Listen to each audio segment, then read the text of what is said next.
There's no question that the NBA is as talented as it's ever been, with it being filled with a plethora of young players to carry the torch for years to come. When you think of young stars in the league, you think of guys like Anthony Edwards, Shai Gilgeous-Alexander, and Wemby, just to name a few.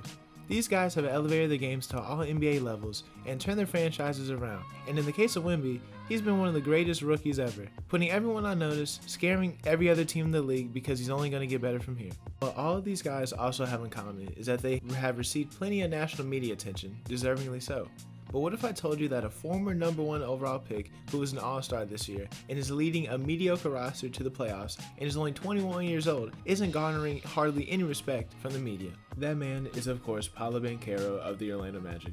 Paolo and the rest of the Magic have had a breakout season to say the least. At the time of this recording, they sit as the 3rd seed in the East, improving substantially from last year, and having over 42 wins for the first time since the Dwight Howard era. It's no secret that Orlando has struggled to stay relevant since Howard's departure, missing out on potential stars in the draft, trading away actual good young talent, all while having 2 first-round exits in 11 years to show for it. Things were rough for Magic fans, up until the 2021 season where they pulled off a heist, sending aging all-star big man Nikola Vucevic to the Bulls in exchange for Wendell Carter Jr.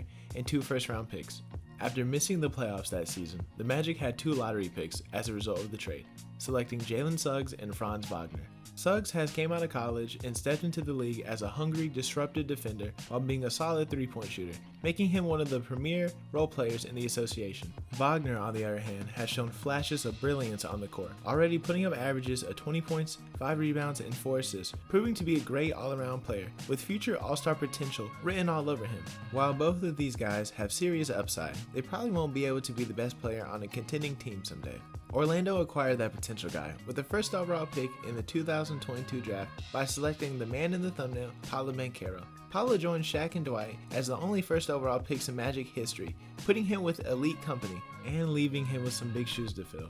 Both Shaq and Dwight won many awards and went to the finals during their time in Orlando, but couldn't win it all. So it's on Paolo to do that, and I have complete confidence that he could do so. Paolo is putting up averages of 23 points, 7 rebounds, and 5 assists, while making his first All-Star appearance this season and orchestrating the Magic's turnaround as a franchise. He's a physical specimen, standing around 6'10", while having a strong and dense frame as a 21-year-old, with supreme athleticism and a fiery competitive spirit. He has shown shades of great players in his game, such as Carmelo Anthony, Jason Tatum, and even a bit of LeBron James.